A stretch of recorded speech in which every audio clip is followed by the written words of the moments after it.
Alright, what's up guys? I'm Adam Hack. This is my 1979 Camaro. It's powered with an LS1, hooked up to a 4-speed Borg Warner T56. Borg Warner T10. The name of the car is the Blindmaro because I'm actually visually impaired. Never thought I'd be able to drive, and well, I can now. Well, I've been driving for years, but this was something that I wanted to do for a long time, and when I finally got the opportunity to drive, and I finally made a little bit of money, when I graduated high school, I bought this Camaro. So the setup on it, pretty basic. Mostly just a factory setup. I'll take a moment, pop the hood, show underneath there, tell you about the setup. Alright, this is under the hood of the Blindmaro. It's an LS1 with ported 243 heads that my buddy Garrett home ported in the bedroom of his house. It has a Howard's ASA cam in it.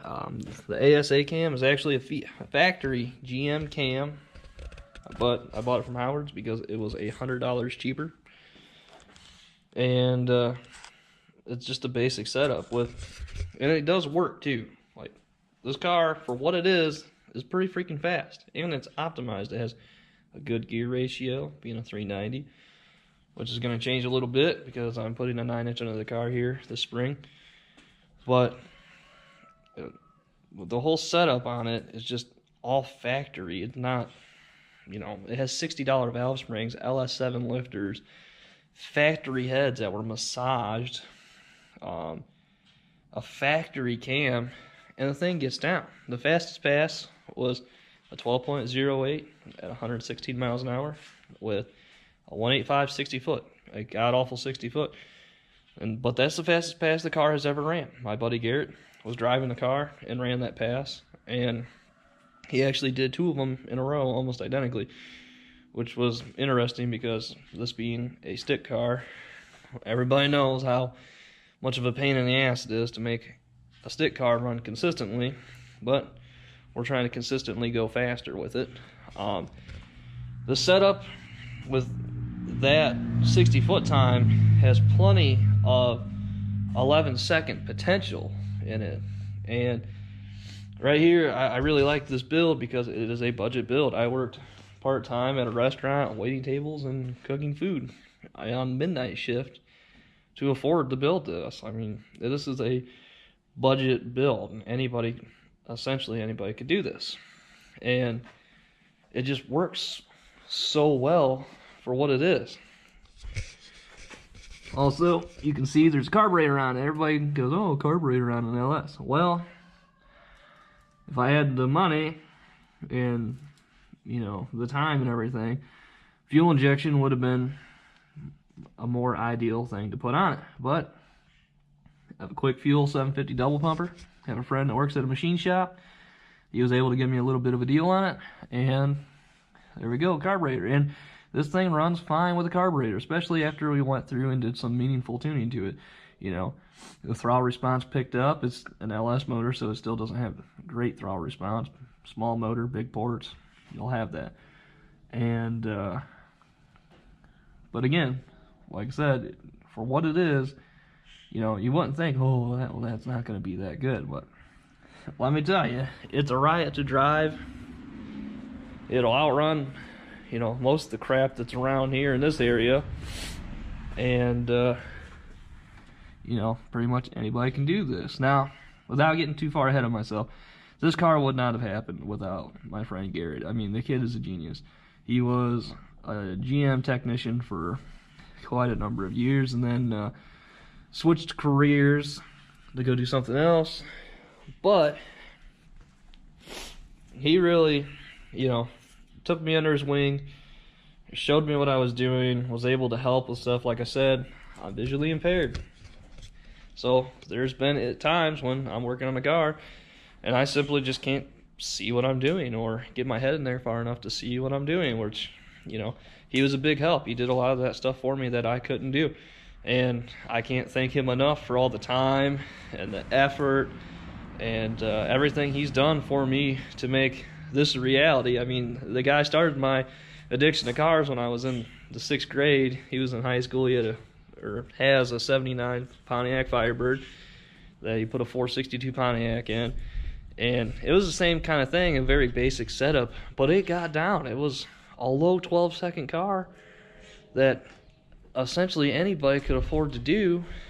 And it's an automatic car, but he took me for a ride in that, and I was addicted. So I kind of ended up with a 2nd gen F body because of that, and they have a special place in my heart, and I always really enjoyed that.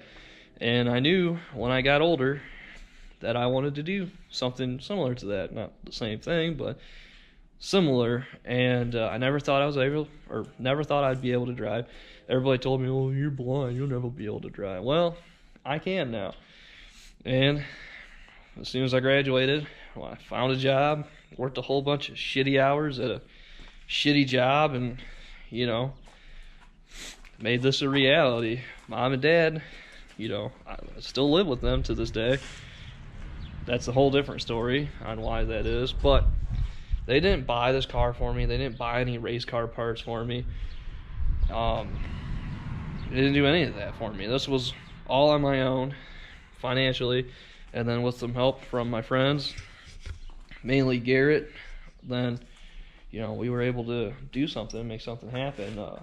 My neighbor, next door neighbor, he is a fabricator. He builds buildings and stuff, but he knows how to weld and do all that stuff. So there was some rust that needed to be taken care of in the trunk and the interior of the car.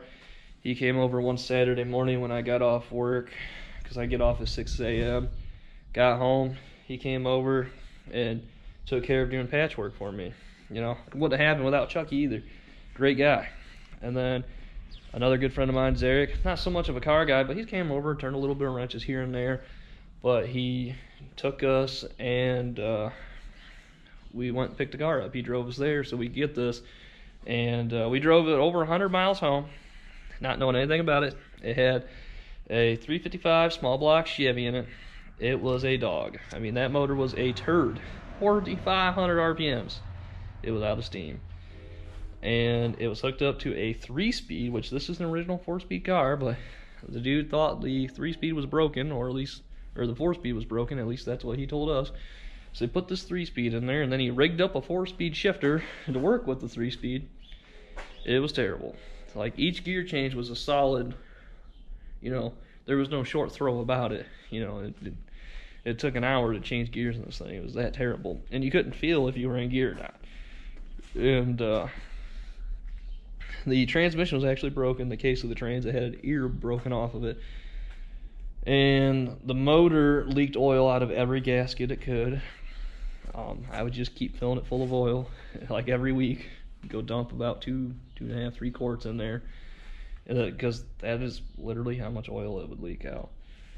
And so we tore the car apart, we changed the rear end gear and put Mosier axles in it and the whole 9 yards, and put a posi in it, Yukon gear diff, and we put a 4-speed in it, and that made a world of difference. But the car was still a dog. You could get the tires boiling pretty good in 2nd gear, and as soon as you let off the line lock button, it would just fall on its face. It was pathetic. So I started parts gathering. Bought the LS1 for $1,500. It was intake to oil pan. I got a computer, wiring harness, all that stuff. But it, you know, it was all stock stuff, and I didn't really want to mess with a stock LS1 intake, and I didn't really want to mess with trying to get it tuned and all that. So just put a carburetor on it, and the car runs fine. You got to fight with it to get it running, but after it's up to temperature, it's fine. And like I said, this thing gets down. It does effortless burnouts now. And on the quarter mile, 1208, 116 with that 60 foot, and there's still more left in it. I mean, that was before we had the car meaningfully tuned. So I can't see why this thing wouldn't run an 1180, maybe an 1170. Might have to do the old driver swap to get it, but I mean, that's the goal, is just to keep getting things that are going to change. I would like to put a bigger cam in the car for more top end charge, and I love the thumpy idle, and I would like this thing to pound the ground harder. Then I would like to put a stroker kit in this motor, turn it into a 383, have a 4-inch stroke in it, forced bottom end, spin it to $7 grand, not have to worry about rod bolts flying out at you and breaking and terrible things happening. A 6-speed swap, definitely a 6-speed swap, because overdrive, and they shift better, smoother. The shifter is just, they're all around better transmissions than a 4-speed, stronger.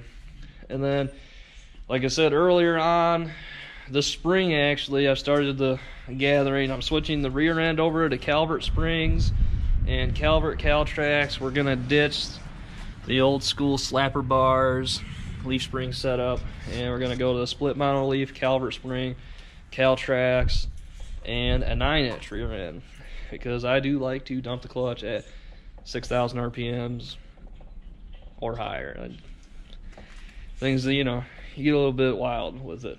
So one of the reasons I wanted to start making videos is to show people it didn't matter if you have a disability or a limited budget, you can still buy a car, put some time in it, some work into it, have your friends over, have them help you, enjoy yourself, and still have a lot of fun.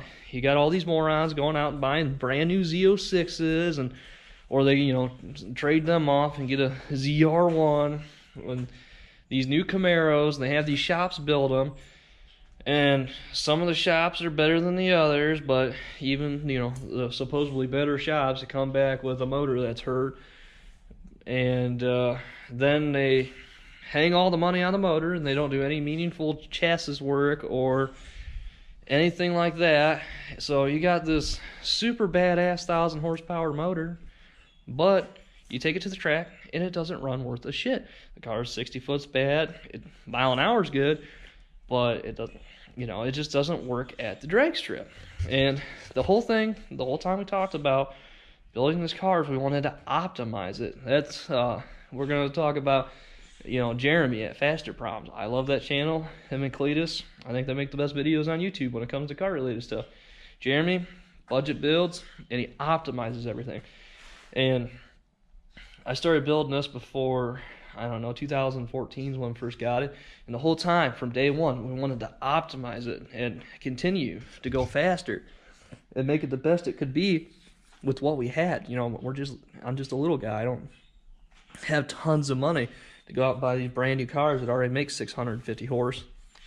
So anyway, we're gonna, you know, continue to optimize it, continue to go faster. Eventually, I do want to go 400 plus cubic inches, whether that being 427, which is all popular right now, or I think 454, 455, somewhere around there would be even better, because I do love a lot of torque.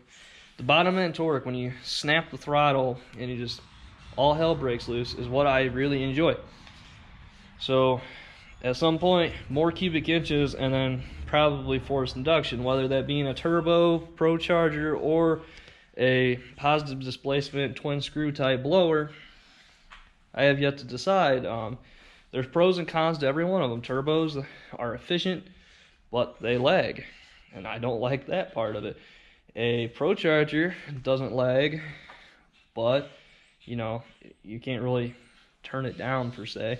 And then positive displacement, man, do they make bottom end torque, but they heat soak and you lose power, and the rotors in them need to be replaced every so often, because they do, you know, and there's just different stuff about that I don't like and I do like. So, you know, the turbos are nice because you don't have to have it set on kill all the time. You can cruise around on wastegate, you know, you're not beating the hell out of the motor. Pro Charger's kind of like that. You don't beat the hell out of the motor because they don't really start making a huge amount of boost until, you know, 3,000 plus RPMs. Then positive displacement, you know, you're set to kill all the time. So there, you know, it could be a little harder on stuff. So I don't know which route I'll be able to go. I don't know if I'll ever be able to afford to go any route, but for this motor for right now, putting a stroker crank in it, maybe next winter, who knows, down the line. The 6-speed will definitely be coming before any major motor swaps, or even before I even put a stroker kit in it. I really want that 6-speed. Improved fuel economy, better drivability. It, you know, it'll just make a world of difference. It'll make this even that much more enjoyable to drive. And yeah, some of the channels that really inspired me to start doing this are not only the ones that I call wannabe car guys that are just clueless to what they're doing. They don't work on anything. They don't show reality. They almost show like this fairy tale car world. And they're always switching in and out and getting different stuff. And who can afford to do that? Not the average day guy, you know. So I want to be able to show stuff that the average day guy can do, or almost everybody, per se, you know. Anybody who really wants to do it can do it. And then I seen Cletus, and I loved his channel from the moment it started. And I never thought I'd see anybody that loves Dale Earnhardt and Mountain Dew as much as I do. But I seen that, I was like, man, me and this guy, we could be friends. Because I enjoy much of the same thing he does.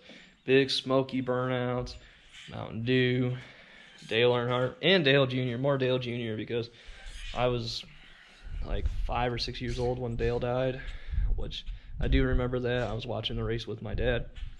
Rest in peace, Dale. But so those are some of the channels. Sidebysideblog.com up in Michigan, their channel, it's hilarious. I see them, you know, they're all friends. They do stupid, funny stuff. Me and my friends do stupid, funny stuff. So that kind of inspired me to do it too. And then, like I said, I want to be able to show that it doesn't matter if you have a disability or if someone tells you no, go out there and do it and prove them wrong.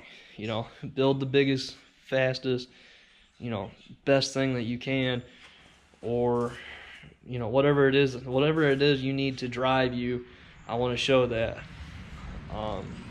And I also wanted to show the reality of it too. Like, things don't always go your way, you know. One of the other channels I like to watch, John Dock, with the Camaro, and then he got the boosted rooster and the salty chicken, etc. He got a lot of pretty badass cars, and I like his channel because he shows the reality of it. They do break a lot of stuff down there, mainly being transmissions, but same thing, he has stuff that not the average everyday guy can do. So he shows the reality of it, but you know, I think it's fair to say that he gets a little bit more support and a little bit more change laying around than I do, which most people should have more money laying around than I do, because I don't have a lot of money. But with what I got, I think we got a pretty rad combo. You know, it gets down. A lot of people that I went to school with, there's only one other guy that has anything remotely as fast as this, and he would kick the shit out of me because it's a big black Chevy. It makes 700 horsepower on pump gas. It's a, you know, a badass machine. And then there's another guy building like a turbo Fox body. He'll definitely outrun me if it ever happens. We'll see. So this is kind of my big FU to everybody in school. It was like, you're blind, you'll never be able to drive. Why are you a car guy? You can't even drive. Well, I can now.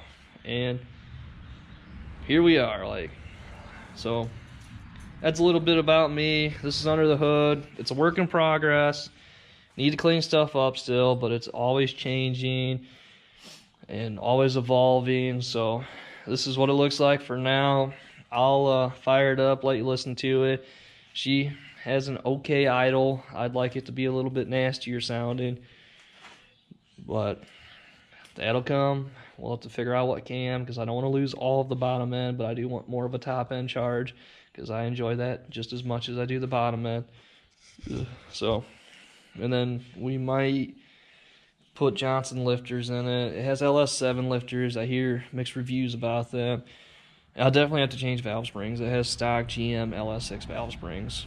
They were $60 for the set of them. So this is, right now, as it stands, as basic of a basic setup as anybody can get. And I cannot stress that so much. As much as a basic setup is, it is a budget setup. This thing is fast, and it just does effortless burnouts, even with these big tires on the back. And with a slick tire on the back, you can still, you know, get it to break them loose, and have a lot of fun with the car. So let me fire it up, warm it up a little bit so you don't have to go through the pain of listening to a cold-hearted, carbureted cam car startup. So I'll be back in a minute. Alright, here's a better look under the hood, outside. Well, kind of outside, we're not fully outside. It's supposed to rain good this coming week, and I think all the salt will be off the road, so this coming week I'll put insurance back on it. Well, insurance to drive back on it at least, and take it out and start ripping on it. I'm going to order the rear end this week, and yeah, it has an okay idle. You can tell there's something there, but it's not. Car needs clean. It's been sitting inside all winter. It's dusty, it's dirty. I mean, this is pretty clean for this car. Usually it gets a lot dirtier driving around. And we're gonna take the Blindmaro sticker off the back because this place that I'm currently working at, I think they know that I have a vision impairment, but I'm not gonna advertise it to them. Usually when an employer finds out someone has a disability, or particularly I have a disability, they kick me out the door faster than I can explain myself. So I'm gonna take the time and not advertise that. And eventually I wanna get a different sticker made, different font, maybe put some glasses on it or something, you know, do it up a little bit. So anyway though, I'm Adam Hack. This is my car, the Blindmaro. And that's just a little bit about me, a little bit about the car, how basic it is, but how badass it is at the same time. And I plan on doing a lot more stuff, making a lot more videos. Hopefully you like what I do, or you at least like the story, and you'll comment, like, subscribe, all that stuff. We'll see you next time.